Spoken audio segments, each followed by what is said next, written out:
Hello, welcome to the South Asia Hydromet Forum video podcast. Hydrological and meteorological processes shape the natural environment and have a profound impact on how well people live. Floods, droughts and extreme weather disrupt social and economic development and must be dealt with within the framework of a changing climate. The World Bank's development agenda is intimately linked, therefore, to hydrological and meteorological monitoring and forecasting to anticipate threats and opportunities posed by the environment. Application of this knowledge can ameliorate risks by protecting the vulnerable and reducing exposure. This knowledge depends on the ability to accurately predict the impact of hydrological weather and climate events, which in turn requires observations of the entire Earth system, from space, land and sea. It's a highly collaborative venture involving the best efforts of all nations to monitor the environment and share internationally a core standardised set of observations to support the forecasting system. Albeit highly beneficial, installing and maintaining surface-based hydrological and meteorological observational networks is a costly undertaking for many low and middle-income countries, and one that is often underfunded and neglected. Data gaps grow, and the quality of critical forecast declines, or is never achieved, and the adverse impact on national development is palpable. The World Bank has invested over $1.5 billion in hydrological and meteorological modernization projects over the last 2 decades. While social and economic benefits are realized, there is growing evidence that the observing system components of these investments is a weak link that often fails prematurely. New guidance on how to build and sustain this critical infrastructure is needed. Commissioned by the World Bank, Charting a Course for Sustainable Hydrological and Meteorological Observation Networks in Developing Countries aims to help nations and development partners design fit-for-purpose and fit-for-budget networks. My guests are Vladimir Sukernov, the head of the GFDRR Global Hydromet Program, who led the team that produced the report, David Grimes, former head of the Meteorological Service of Canada and former president of the World Meteorological Organization, Brian Day, vice president of Campbell Scientific and Chair Emeritus of the Association of the Hydrometeorological Industry, and Andrea Schumann, Senior Professor in Ruhr University Bochum, Germany. Thanks for joining me today on this episode of the South Asia Hydromet Forum video podcast. I'd like to start by asking Vladimir about the motivation for this work. Why did the World Bank need to do this? Well, thanks, David. Some people might be surprised why the bank is involved in that, but let me explain a few things. Let me start with main motivation for this study is definitely to help our clients, which are NMHS's National Meteorological Hydrological Services in developing countries. And that is to get more reliable and stable flow of hydrometeorological data, which is one of critical ingredients for public safety and socioeconomic development.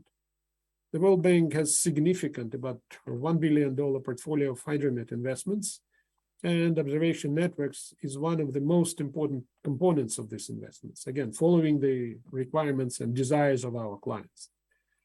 And actually, one of the first priorities our clients, and NMHS again, want is to expand and modernize observation networks.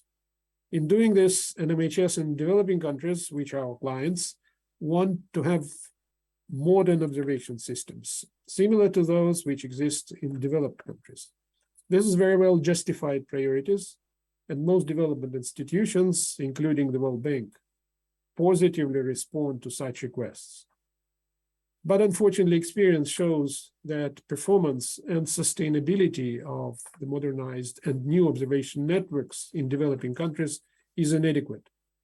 Many new networks are operational just a very few years before they're getting partially or fully degraded.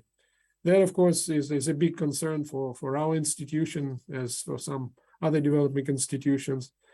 But we on our side realized that one of the reasons of such poor performance is lack of knowledge about what it takes to design, build, and operate such observation networks, particularly in relation to required financial and human resources. So therefore, our main motivation of the study was to fill this knowledge gap and help our clients to design and operate networks sustainably in line with countries' national needs and available resources. That, in short, why we were interested to do that, David. Thanks, Vladimir. Now I'd like to discuss some of the key findings of the report with its lead authors. The report has 3 parts: a vision, recommendations for the design of sustainable hydrological observation networks, and recommendations for the design of sustainable meteorological observation networks. David, you and I led the development of the vision, and perhaps you could highlight our key findings. Yeah, thank you, David, for the opportunity to give a brief overview of the vision component of charting the course to sustainable hydrological and meteorological observations in developing countries. The motivation for this report is that billions have been invested in hydrological and meteorological projects over the last 2 decades in many developing countries.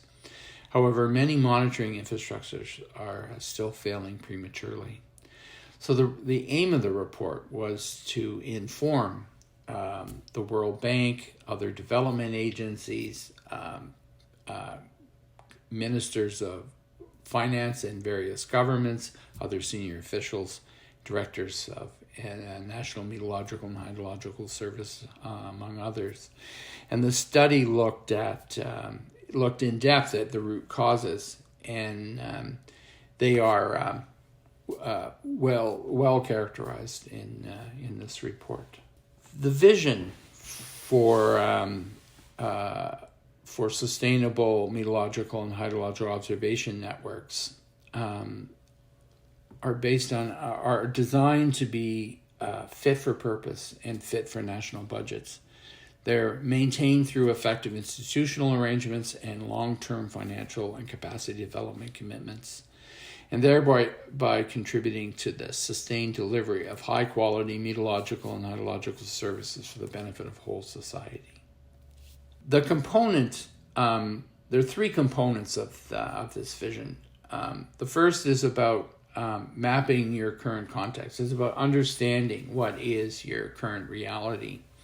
And the second is understanding your total cost of ownership and affordability. And the last is about decisions, considerations that are important for sustaining networks over the long term.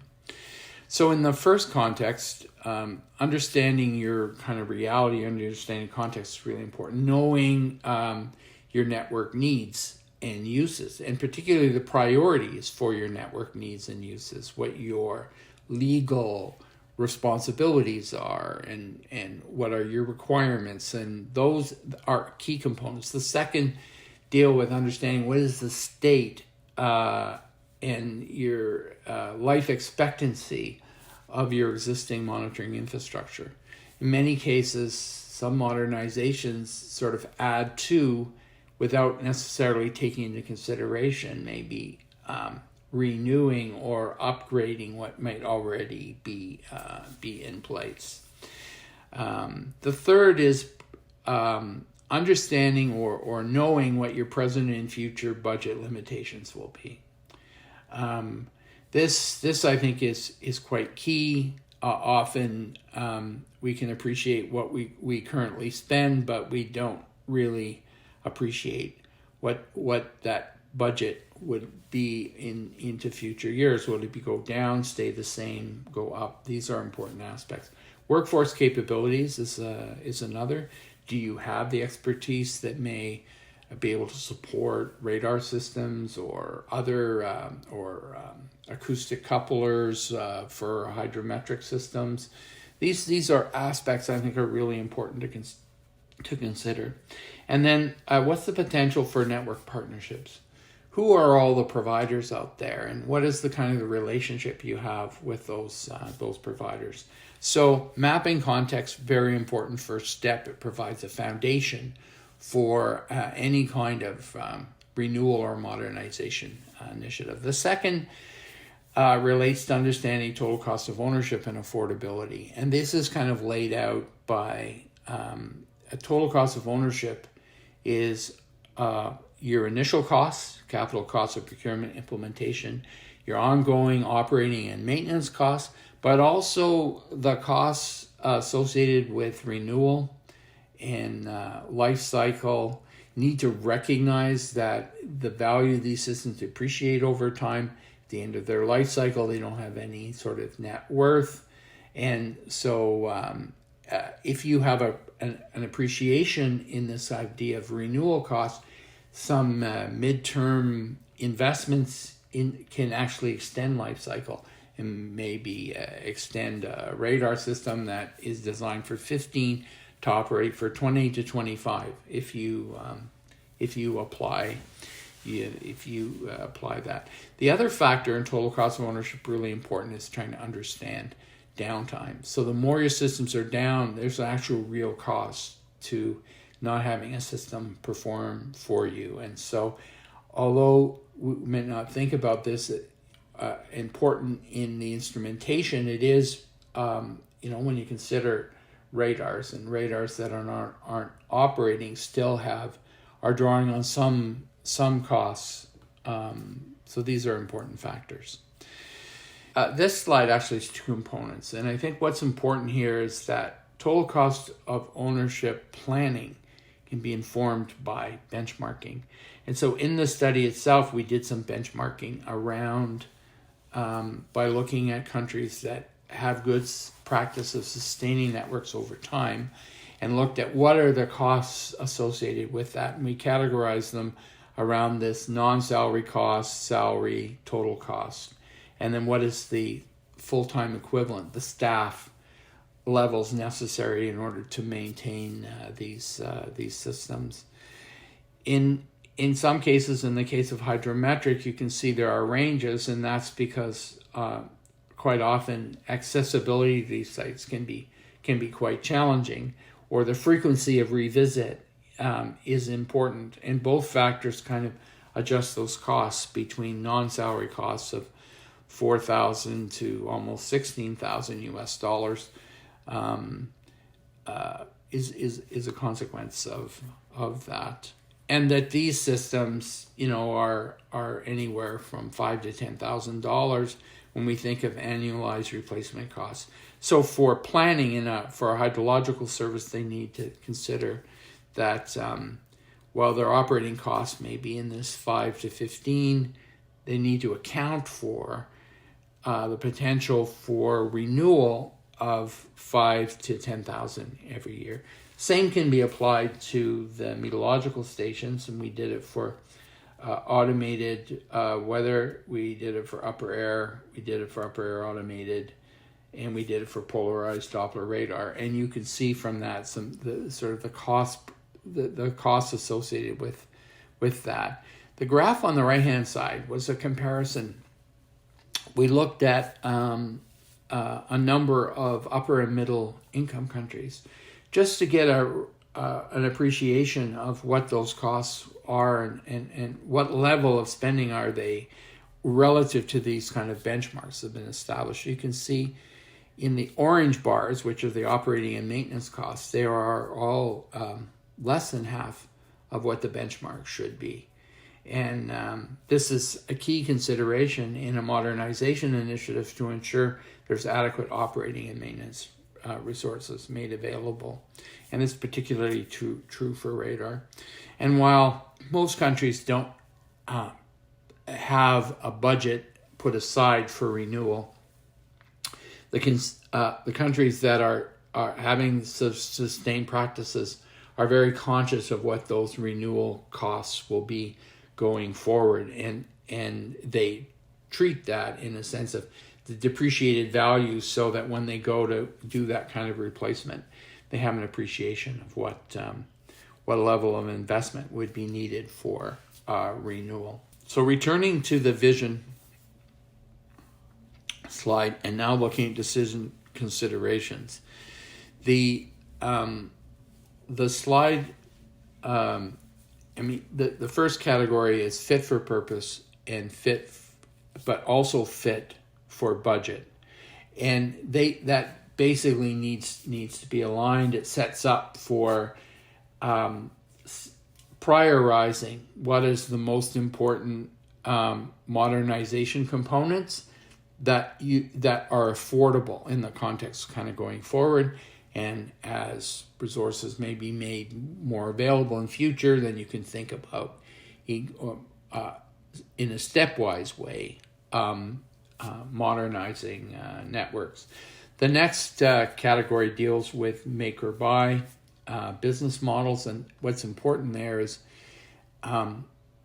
if you don't have, for instance, most traditional in most national meteorological services and hydrological services as well, the basic weather station or hydrometric observations are the equipment and the systems are all owned by government, and they're all operated by staff that work in these agencies. And yet when we looked at some of these benchmarking practices, we noted that for radar systems, there's different models are emerging where you would see a third party own and operate the radar and sell back the data service. The advantage is that these costs can be lower to a country, to a national Met service or a natural hydrological service, because the costs can be distributed over more clients who are interested in this, acquiring this radar data, or the cost of the operation and maintenance can be distributed because these providers are also supporting a number of radars across a number of countries, and therefore that workforce can be distributed over those things. So there's an opportunity to optimize their cost benefit back to government. So it's useful to think about these models, and the report covers this in more depth. Efficient structures and legal frameworks, has been talked about that, the importance of clarity of roles and responsibilities, and authorities and policies that ensure that data can be widely used, and therefore extending the cost benefit of these monitoring networks across a number of sectors, and increasing revenues to government, as a consequence of the economic activity. And the system of systems, leveraging of partner contributions. This is about co-production, co-design and co-production primarily. It's about bringing all of the providers together and managing this in a collaborative. That this leads to more efficient systems, being able to cost share on some of the informatics systems, being able to avoid duplication, fill gaps rather than looking at installing new stations, and also share costs. There are a number of benefits to look at that, and the report describes, some of the key elements to think about in how this could be brought forward. And then finally, investing in workforce. This is about investing in your technical capabilities. It's about attracting and retaining staff. It's considering appropriate compensation regimes that will retain staff in a workforce. It's about education, development, and leadership training. So what are the takeaway messages? Well, networks need to be fit for purpose and fit for budget, and you should consider the appropriate business models that meet your national context. Clarity of roles and responsibilities among the various public and private sector players. Data accessibility, which leads to multiple economic benefits and increases the cost benefit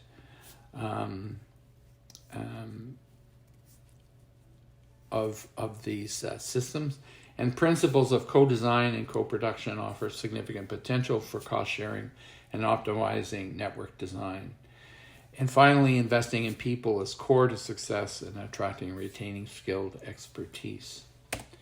And the last is just taking a look at the value chain. It appears in the first chapter of this report, but I want to conclude with this because data, the monitoring, is foundational to everything that works in this value chain, and as a consequence, you can see that the value extends across many sectors.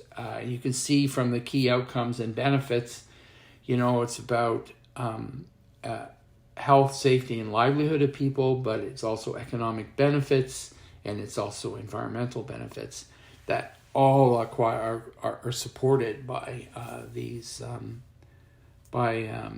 the monitoring, the data that we acquire through these sustainable networks. Everyone benefits in society. There's no one that doesn't. You look at the key components on the right-hand side under beneficiaries.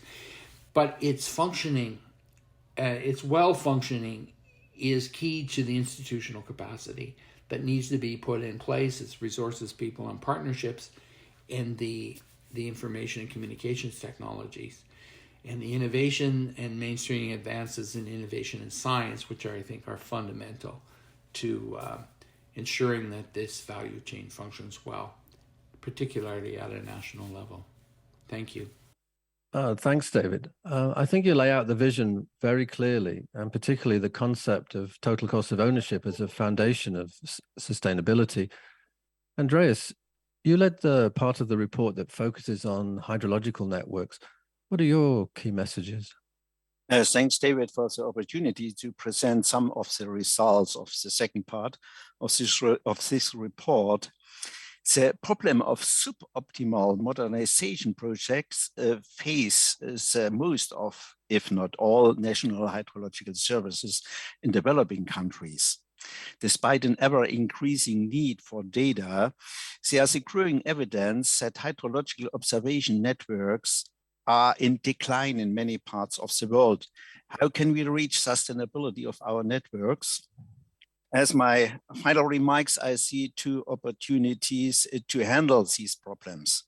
The financial and human capacities of a hydrological service have to be improved in short time, so to set the transition to a complete new technological system of hydrological observations can be mastered.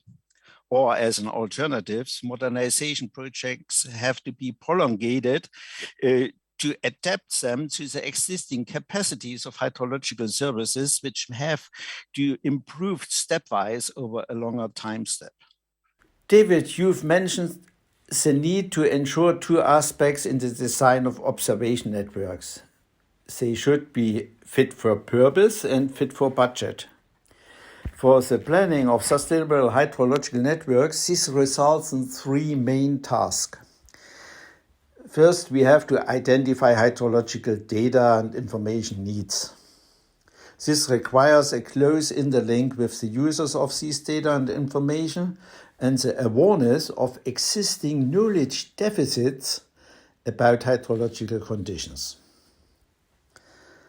Second, we should consider the limited availability of qualified human resources. For this purpose, it is necessary to specify the required personnel in terms of numbers and qualifications to provide qualification and training opportunities and to evaluate the possibilities of attracting qualified people and retaining them through adequate salaries and working conditions. Third, the assessment of long-term financial viability is probably the most important component of an assessment of the sustainability of an upgraded network. This requires the estimation of the total costs of ownership, which have to be compared with the available budget.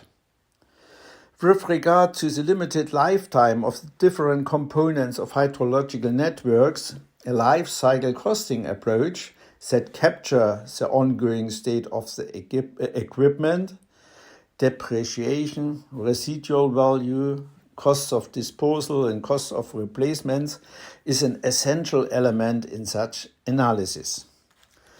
Let's have a closer look how these three aspects should be considered in the planning process.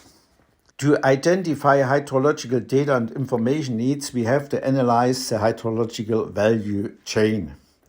The general aims of hydrological observation networks, which are listed here in the upper part, are similar in all countries, but there are specific aspects of the application of hydrological data which depends on the regional hydrological conditions, the requirements of the social and economic sectors, and the impact of adverse water conditions on the socio-economic development. These aspects are listed below. Obviously, these needs differ between countries and have to be data mined at the beginning of the planning process. Also, the state of the development of the hydrological network has to be estimated at the beginning of the planning. In the report, we focused on observation networks for discharges. These data are indispensable for water management issues and disaster management.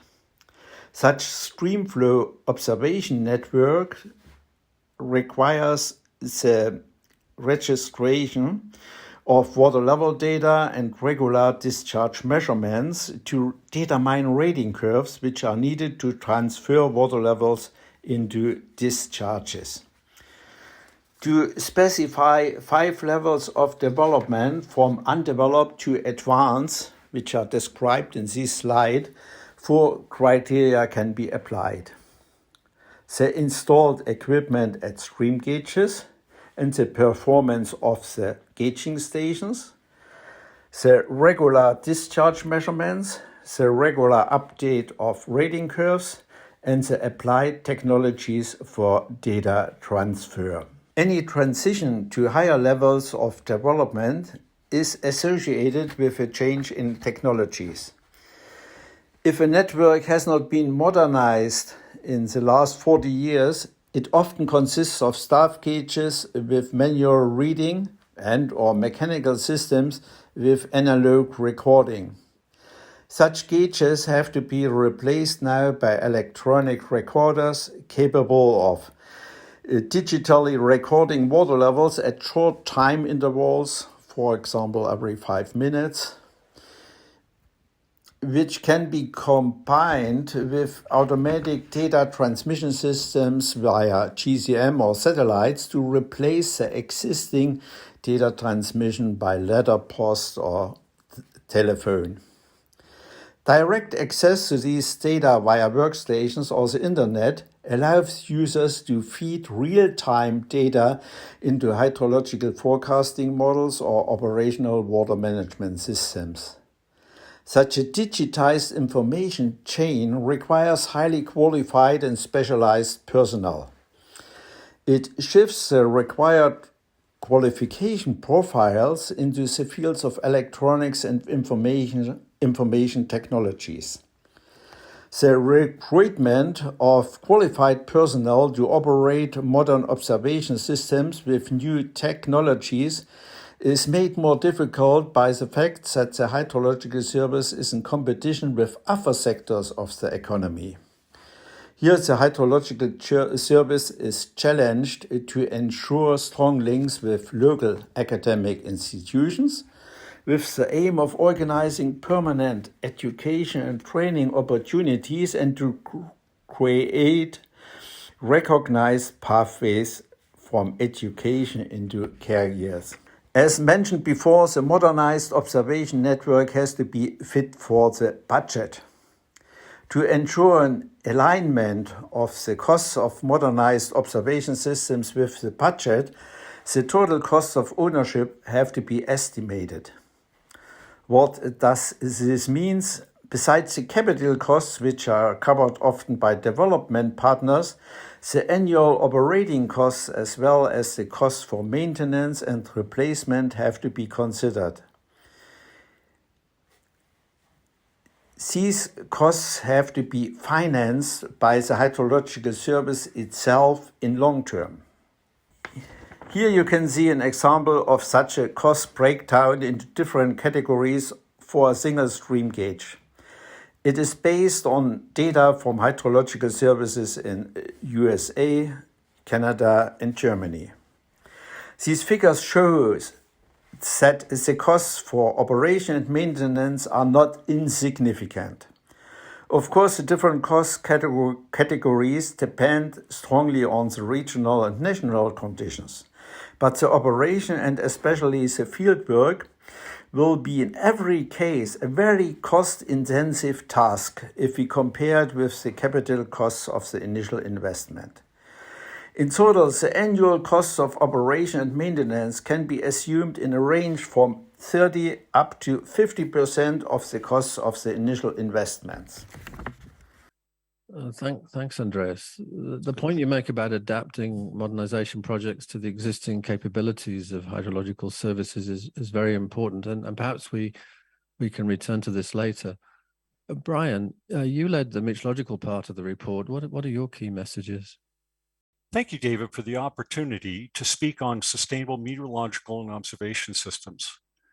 As David indicated earlier, I work at Campbell Scientific, where for the past 41 years, I've been designing automatic weather station networks and educating clients on how to keep the networks operational.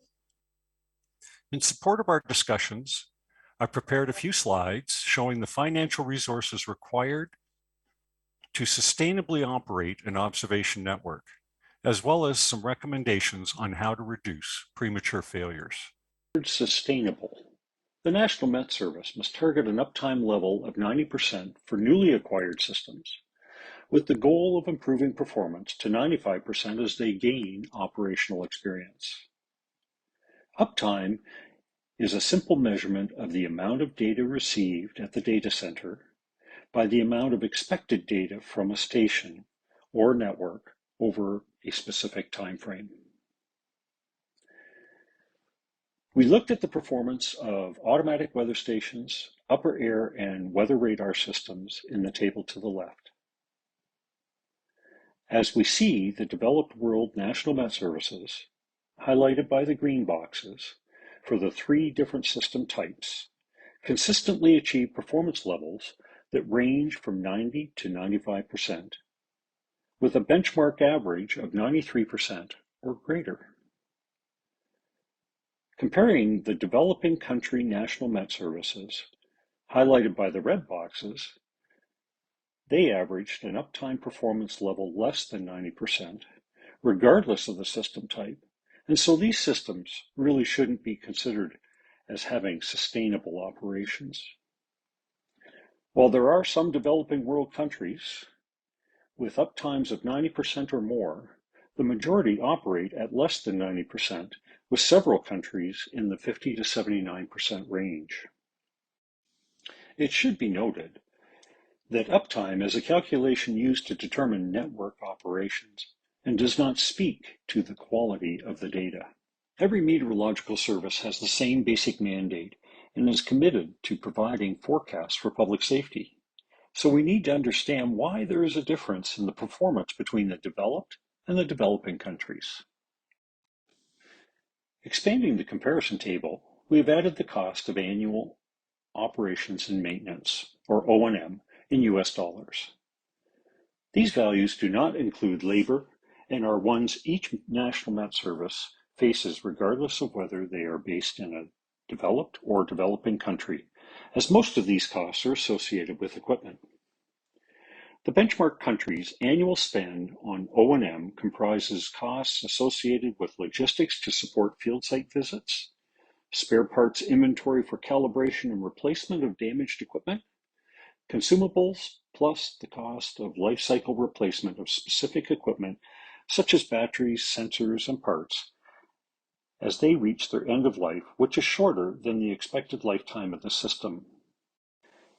These are annual costs, and when adequately funded, a National Met Service will have the available inventory to support proper maintenance activities and life cycle management, providing the opportunity for the systems to operate at performance levels above 90 to 95%.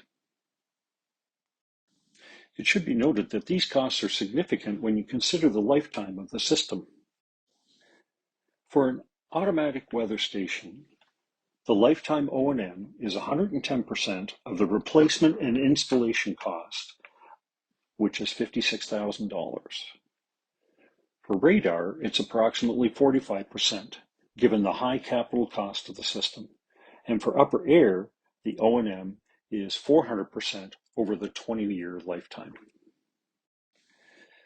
When we compare the annual spend of operations and maintenance, we see that developing countries in each of the three types of systems are underspending by approximately 50 to 60%. This underspend indicates that many developing countries do not have the sufficient budget to carry out proper maintenance, calibration, and lifecycle management of the observation systems they are operating. However, it should be noted that those developing countries that allocate and spend close to, and in some cases above, the benchmark cost have the highest performance in uptimes of 90 to nearly 100%. The lack of ongoing financial resources impacts the National Meteorological Service's ability to maintain and carry out life cycle management of the observation system. This funding gap negatively impacts the uptime performance of the network. This, in turn, reduces the availability of usable data, or in some cases, there is no data flow from the system at all, which presents as a premature failure of the observation system.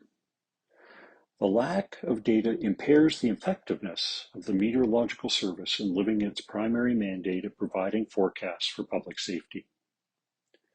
It is clear from this brief overview that the lack of sustaining operational budgets leads to systems not reaching their expected lifetime of 10 to 20 years. So let's look at some ways we can raise the performance levels to the expected range of 90 to 95%. David talked earlier about the $1.5 billion that the World Bank has invested on modernization projects for developing countries' national Met Service over the past 2 decades. This money was for the initial or capital investment to purchase and install the equipment so the National Meteorological Service could benefit from an operational observation system. As we have discussed, there is a significant component applied to the annual operating costs, maintenance costs, and lifecycle management costs that must be funded by the National Met Service once the system is installed, which are shown in the panel on the left. This one-time capital model may have led to an overbuying of systems, where developing countries often do not have sufficient annual budget to sustain the operation of the network that they purchase. It is recommended that the National Met Services go through the process of calculating the total cost of ownership so that they, the country's finance department, and the World Bank understand if the observation system under consideration can be sustained over the expected lifetime of the equipment. The panel on the right is the total cost of ownership exercise that considers the initial investment cost, annual operation costs, the maintenance costs, and the replacement or life cycle management costs required to operate the system in a sustainable manner. If the exercise indicates that the Meteorological Service does not have the necessary sustaining budget, then the system should be reduced in scope. This is an iterative process that concludes when the system proposed for acquisition is supported by an annual budget that is sustainable. To complete the total cost of ownership exercise, the National Meteorological Service will need to plan out the operation of the network, starting with step 1 boxed in red, defining the purpose. For example, we need a weather radar system to predict heavy rainfall events as an early warning of significant flooding, or an upper air system for profiling high altitude winds to support our international airport management. A clear definition of the purpose of the system will help the National Meteorological Service to complete the next 9 steps of the planning process. Each of these steps will need to be well understood in order to develop the costs for the total cost of ownership exercise. Doing this work prior to acquiring a system will ensure that the annual budget is available to support the sustainable operation of the observation system. To carry out this work, will take serious project management, and the National Met Service should appoint or hire a project manager to lead the development of the plan and complete the total cost of ownership. Once the total cost of ownership has been completed, review it to see if the annual operations budget can support the system being considered. If it cannot, then the Meteorological Service will need to find ways to increase the yearly budget or go back through the planning process to look for areas where money can be saved that will not impact the purpose of the required observation network or system. Understanding the total cost of ownership using the 10 planning steps should help to ensure sustainable operations of meteorological observation systems, which will contribute to the success of both the National Meteorological Service and its financial investment in these systems. I encourage any meteorological service to review the report if they are contemplating a major acquisition, where more details that are unique to each specific observation system can be found. Included is a discussion of the 10 steps for planning the system and detailed instructions on calculating the total cost of ownership. Thanks, Brian. Clearly, we can't overstate the importance of following these steps to ensure the sustainability of observation networks. Now, I'd like to turn to the specific application of this report to the development of hydromet services in South Asia. You've each highlighted the critical steps that need to be taken. I'd like to explore these in more detail within the context of this region.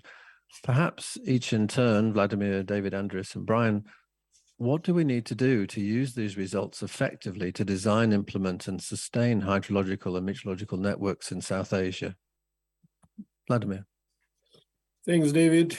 I can pretend to be an expert of the region, but I've been there a number of times. And to me, South Asia is a unique region where the risk of hydrometeorological events are threatening hundreds of lives of millions of people. And hydromet observations and their sharing between the countries of this region are therefore very important. Thankfully, the South Asia countries are working together already on this issue through the South Asia Hydromet Forum and other regional activities with active participation of regional organizations such as RIMES and ADPC.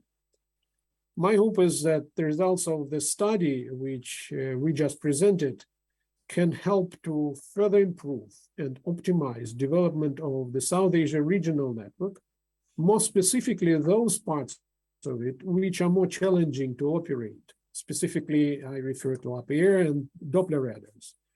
Another thought related to that is that country leadership in all this business may help to reach better coordination between initiatives supported by development partners like the World Bank, JICA, or many others, which operate sort of independently in following their own development support priorities. And that would be all I see how our study may contribute to the ongoing development in the South Asia.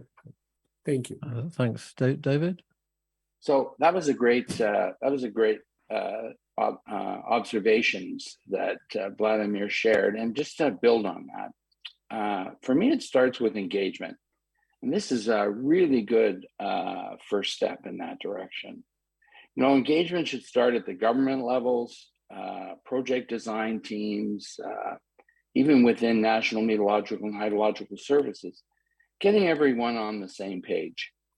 You know, it builds awareness amongst those who have the decisions to finance these hydromet networks. And as we have pointed out in the report, that the weakness in these networks is usually a consequence of lack of funding or not having the funding to sustain the maintenance and operation through its full life cycle.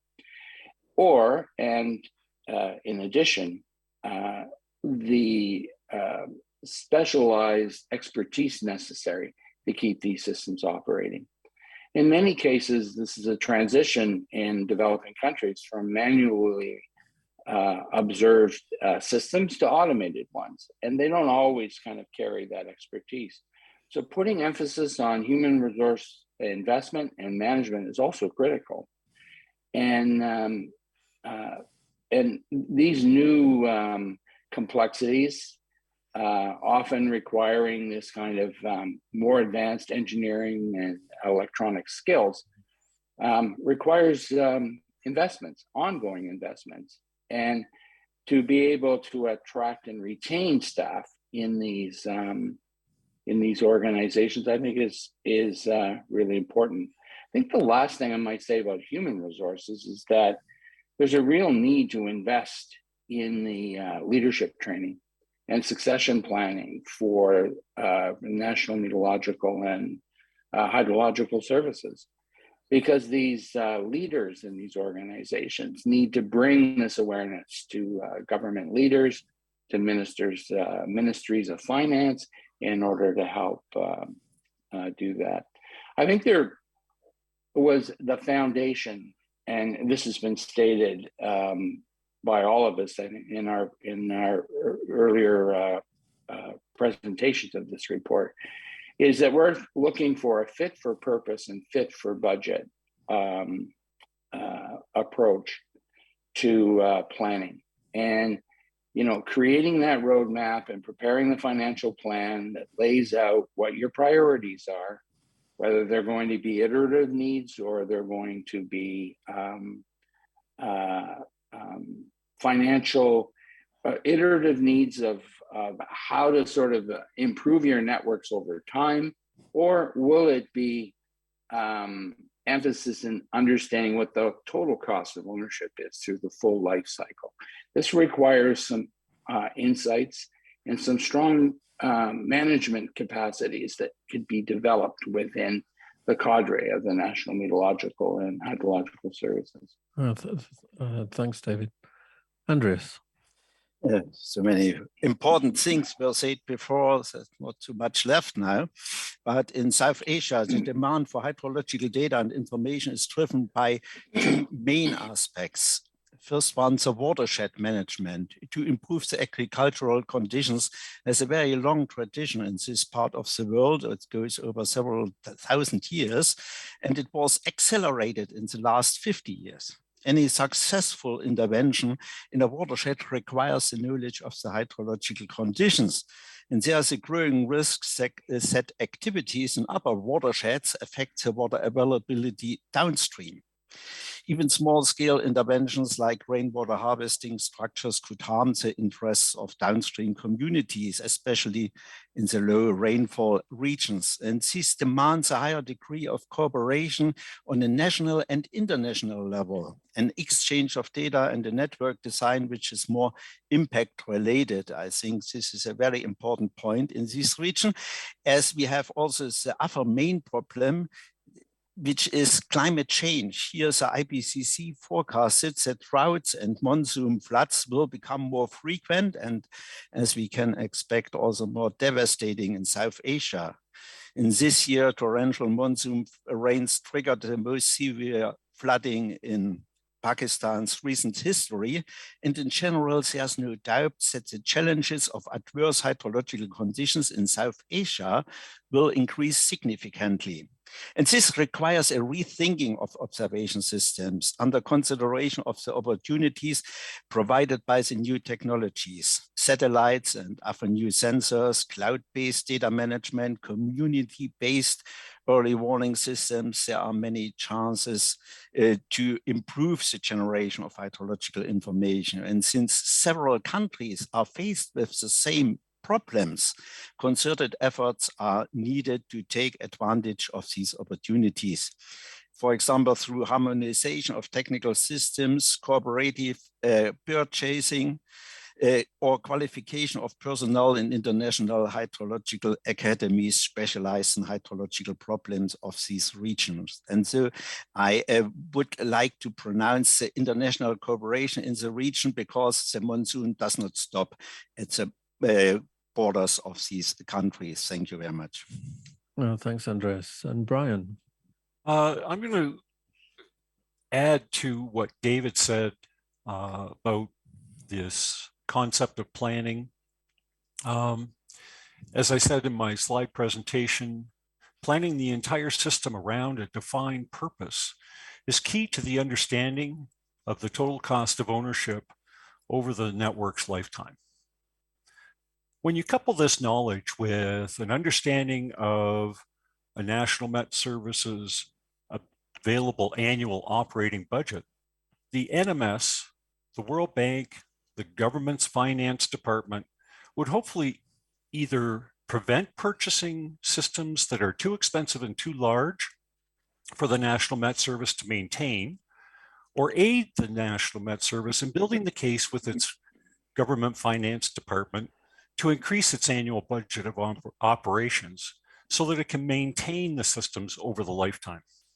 Coupling that understanding of the financial implications prior to the capital purchase should lead to right-sizing the system that a National Met Service can support over the lifetime of the system, and thereby creating this sustainability.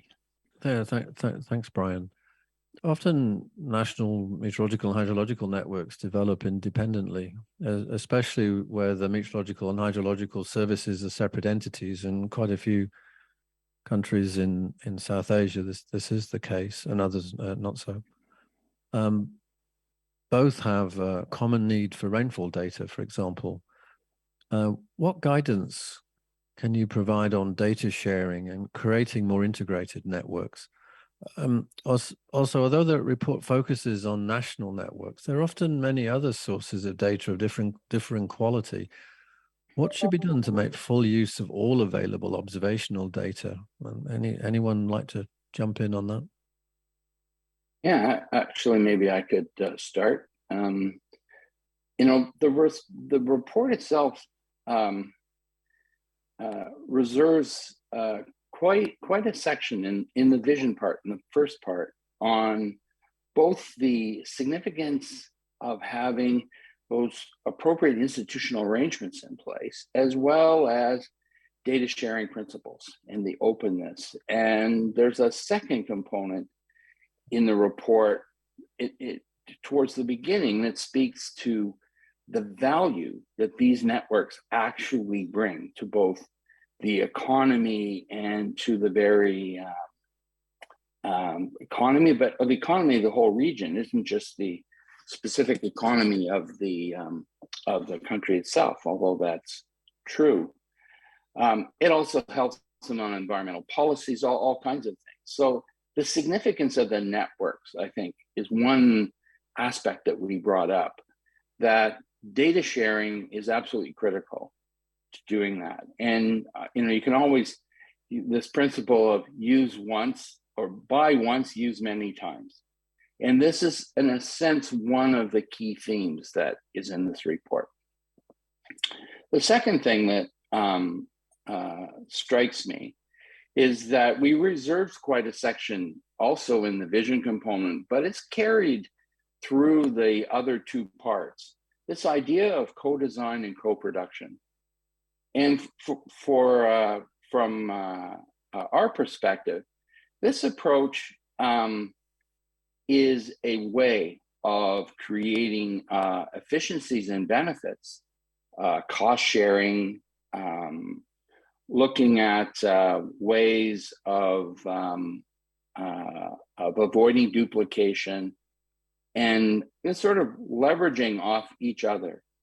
And what strikes me in there, and I'll just highlight really three subpoints to this kind of co-production, co-design, just to remind the audience.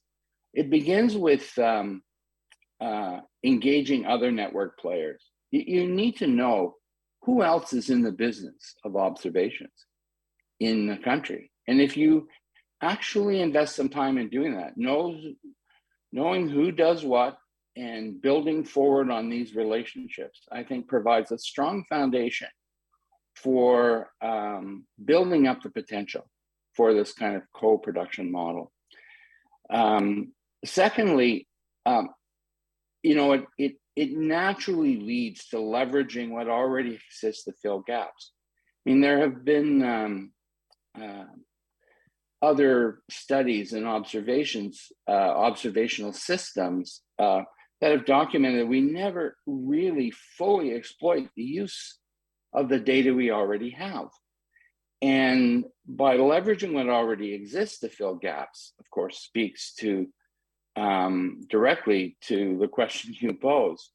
And often the observational data is acquired for one purpose and not necessarily shared, which results in the value of observations being underutilized, especially for publicly funded networks. And my last point was this sort of build up partnerships. This, I think, is really critical. This idea that that how we can work as a community versus working alone makes a huge difference. And for me, there are a couple of really important aspects. One of them is governance. The whole idea of having a forum, and we've actually highlighted a couple of examples in the report where this exists, where there's a forum where all of the members come together and set priorities together, look at who is best posed to operate these networks, how best to address user needs. And I think that kind of transparent approach is really important, and it brings benefits to the whole community. Thank you. Thanks, David. And I think that I'll touch on this in a little bit, because I want to kind of pick up on that point with respect to South Asia, because there's a lot of thinking going on in the community about how to do things better together. But Andreas, the situation, the difference, there's obviously overlap between the meteorological observations and hydrological ones, where they both need similar information, and there are, of course, unique parts that are purely water related from a river point of view. But are there opportunities for more collaboration than exist now? Yes, I think the main opportunity is not only to link meteorological and hydrological observation systems by exchange of data, but by product-oriented collaboration between experts from both disciplines. To give an example, a hydrologist knows that the different impacts of 200 millimeter precipitation, if it falls in 6 hours or in 24 hours, yes? But if you get a daily precipitation forecast, you will not get this information normally, yes? And this makes a big difference. Or to give another example, if you make flood forecasting, you are bounded to catchments, to river basins, and not to administrative units with regard to the precipitation forecast. And this makes a big difference. We don't need such information all the time, but if it's needed, we should have partners in meteorology which provided us with this information to benefit the society with hydrological and meteorological information and data which are interlinked. And I think this is very important to find such an improved cooperation at every level between hydrology and meteorology. Do you think there's scope for really develop? We talk about networks and they're kind of separate entities between hydrology and meteorology, but do you think there's a scope for kind of getting countries to think about the national network? It's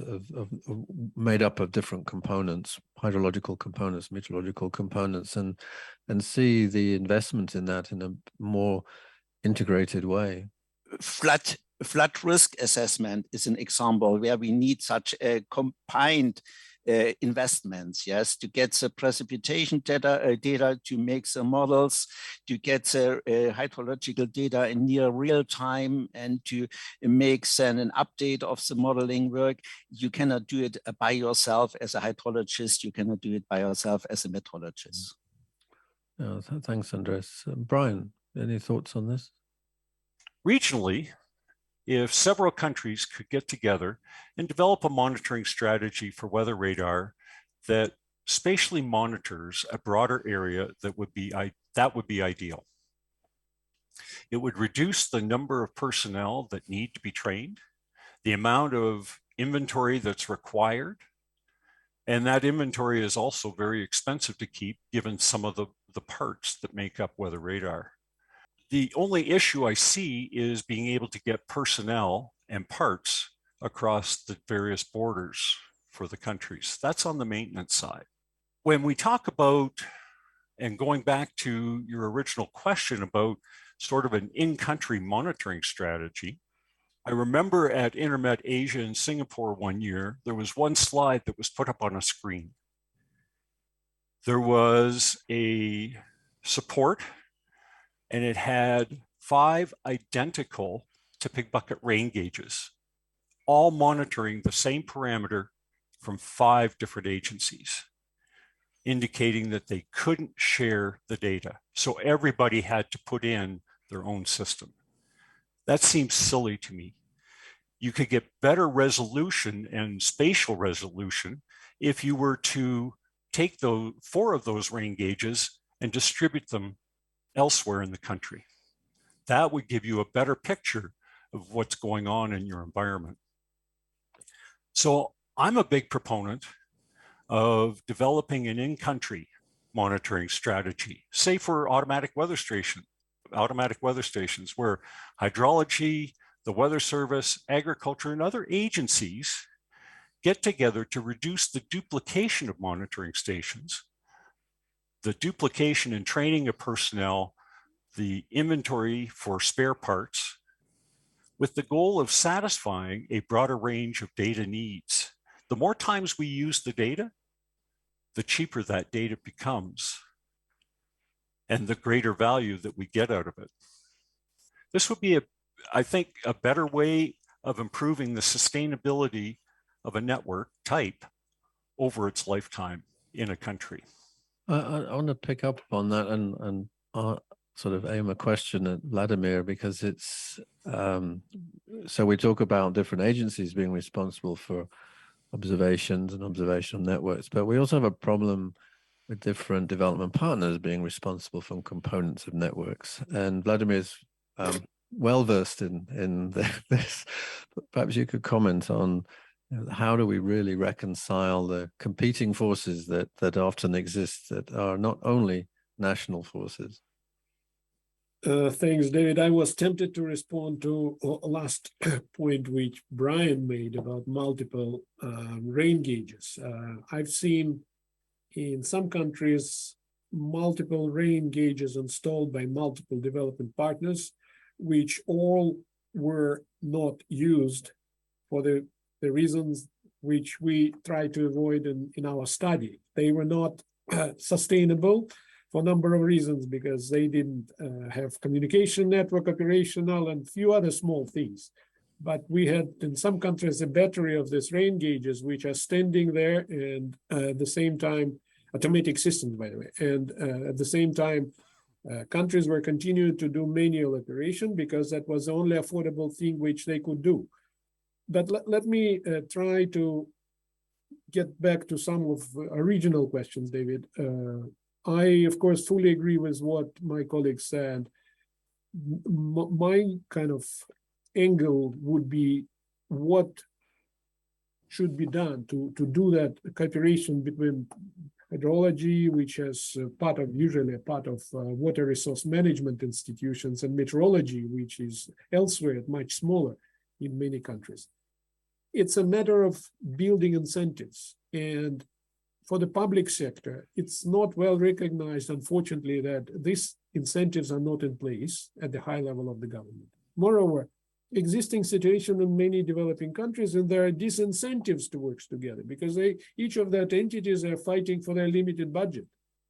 And that's the main problem why they're not willing, or not, it is not possible to work together. So my hunch is for the development institutions like ours is to explain to the senior management in our institution and then to the management of that countries that joint work of these agencies should be based on the appropriate legal basis and appropriate institutional setup, again, with financial and human resource build up, which will stimulate that. That's point one. Point two, which also in your original question and which was also referred to by David Grimes, building partnerships. There are a number of cases in developed world, be it Switzerland, be it Norway, where all sorts of data is being integrated, depending on different layers of quality of that data. And that data is order of magnitude greater than that national high quality data which is collected by those agencies. And that creates a huge area of partnership. And then, of course, when we talk about partnership, another big word should come into play, which is private sector engagement and academia engagement. So these two, of course, through all that small angle which we're just referring to, these two big items, how to facilitate this private sector and academic sector cooperation in this area.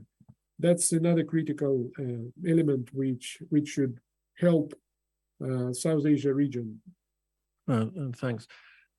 I mean, you've touched on this whole issue of regional kind of cooperation, and in South Asia there are efforts to develop regional training for radar, so that it's not all done nationally with very limited human resources, because and in declining resources now in many places.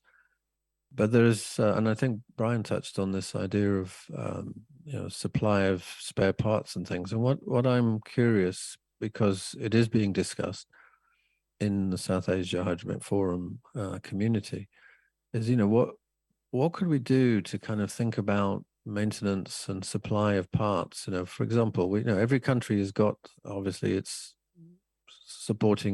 has to support its observational networks. And very frequently, as our report has shown, the maintenance and operation basically has been very, very difficult for many. And we see this certainly throughout South Asia. The idea that if we could somehow pool the supply of spare parts and maybe even pool maintenance expertise in the region. I mean, we have huge asymmetry in this region in that we have very large countries with a lot of people, and we have some much smaller ones with far fewer capabilities. And there is a willingness to share people and expertise, but there isn't really a mechanism for how do you actually come up with a common kind of supply. I mean, the depot of spare parts for automatic weather stations or something isn't totally far-fetched, but I wonder, what do you think about how one might go about it? Is it possible? Brian, perhaps from a... Yeah, I actually think it's very possible, and a great way to increase the sustainability of countries that are not as strong technically as some of the others that may be present in the region. You talked a bit about spare parts and the life cycle management, I would add, but one of the other key pieces in sustainability is maintaining those measurements, especially when you look at how to calibrate the systems. And calibration takes a great deal of technical expertise to support the measurement systems so that you're getting the data that is of quality, fit for purpose. And so having a regional calibration center, and I know that WMO maintains 6 of them, but in smaller regions where we're not having to ship equipment long distances, we can keep it within the region itself, I think would go a long ways to help supporting quality data over the lifetime of the network. Thank you. That's interesting. It also can be a place where you can be a source of parts also, right? If you find quality assurance is slipping, you can provide the wherewithal to improve it. David? Yeah, actually, there were a couple of thoughts came to mind when you with that question. The first is, now I raised the point about, if you think about cooperation first rather than last, that is a good first step. And that isn't natural. For you raised it in your comments, David, that most of us are, when we're running our own organizations, are very inward focused, not in a negative way. It's just we're trying to manage what we have, and very difficult and to establish that. There are two things that we did in our report, and this is actually framed in the vision part of the report. The first is looking at examples where we do see this kind of regional collaboration taking place. And we've highlighted in the report some of the successes. And it doesn't even have to be in kind of the developed world. I mean, obviously, UmetNet is an example in Europe. They've looked at how do they work together smartly in order to maintain that. So it's a small area with a lot of people and varying capabilities. If you just took away this view that, that is kind of countries that are a little, that are more economically advanced, if you took that away and you went back to just the basic principles, it's the same thing. Net services in Europe struggle to get their budgets. They're no different than anyone else, but they found a way to work together in a smart way, and they set up these forums to do it. For me, this is a great example. They also did that in the Caribbean. And, the principles, once you get that kind of collaboration built to start with, then you can start to look at depots and other ways and develop the institutional arrangements that need to be made amongst countries to allow these things to happen. But first of all, you got to design it. And then once you have it designed, you show the value, you bring it forward. I think the second aspect that we touched on in this report, which I think is quite relevant, is about benchmarking. We benchmark, we show benchmarking against costs, and what it costs to help countries deal with this idea of total cost of ownership. But benchmarking also applies to performance principles.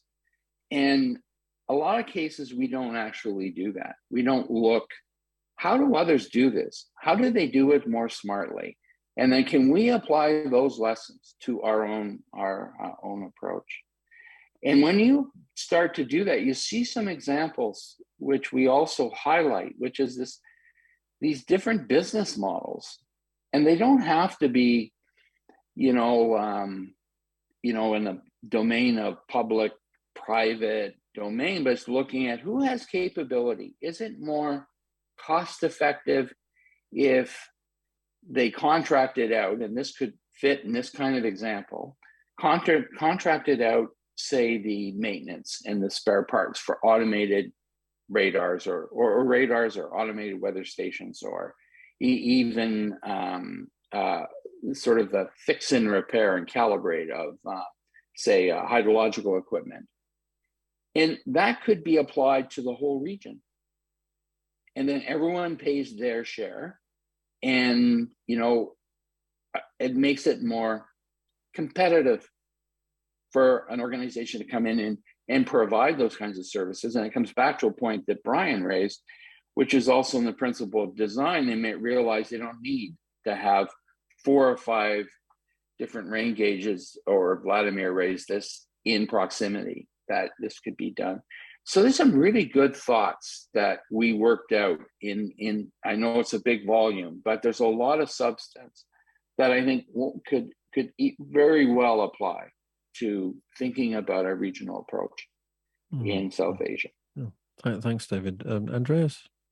Yes, I fully agree, which was said before by David, and it's also true for hydrological equipment, for example, current meters or something like this. There are several types on the market, but if we could harmonize the use of these things within a region, we would have a lot of benefit with regard to the spare parts, with regard to the calibration of these equipment, with regard to the repair of these equipment in the local scale or regional scale. I think it would make sense to harmonize such techniques between neighbor countries to make a better exchange and to make a use. If you are a big customer, you are more interesting than 5 small customers. Yes. Oh, yeah, thank you. Vladimir, please. Thank you. Few more reflections. Thanks for colleagues' opinions. Very good. But I was thinking about this initial phase again. What can be done to initiate this building stronger regional institutions, which will contribute? Definitely, it's a big public value. And of course, we can use the example of Europe or Caribbean, but what is missing in the less advanced regions, or better to say poorer region, like Africa, where regional institutions are not that strong despite multiple years of existence, there is a way to justify that using the concept of global public goods or regional public goods. What is now used in the SOF, and we included some reference to this systematic observation facility, which is one relatively small part of this hydromet value chain, which will be supported globally to generate that data. But similar idea, I think, developing agencies may try to present to the donors, to developing institutions, to build this initial critical mass of support, to create these institutions which will serve the regions. Again, using multiple funding which goes on the national level or sometimes regional level, but in parallel, instead building this part of this regional institutional setup as, again, justification using this regional global public good value, that may be appealing to some of developing institutions like ours. So let's try to work on this idea if we can. Thanks. Thank you very much. So I'd like to draw our conversation to a close. Thank you very much for your participation in this discussion for the South Asia Hydromet Forum, and also I'd like to thank all our other colleagues who've contributed to this very comprehensive report. Thank you. As we have seen, creating and sustaining national hydrological and meteorological networks requires considerable effort. I'd like to reiterate the recommended key actions. Create a roadmap for the observational network based on country context and data requirements, including a long-term financial plan. Prepare a financial plan that includes the total cost of ownership of the components of the network. Consider the most appropriate business model for network operations. Outsourcing may be advantageous. Consider innovative financing schemes, perhaps a public-private initiative to share costs and make data widely available to different users. Prioritize building human capacity in all aspects of management, operations, maintenance, and planning. Work with education and training establishments to build the necessary skills. Consider building partnerships at every level. This could include the beneficiaries of Hydromet services that can provide additional data, including municipalities, other government agencies, the private sector and academia that may be providing targeted or tailored Hydromet services. The report concludes that a key step in building resilience to natural hazards and climate change is to optimize investments in sustainable meteorological and hydrological observation, with a focus on networks that are built to last and deliver global, national, and local goods. The full report is available through the SAF Knowledge Hub and the GFDRR website. Thanks for watching.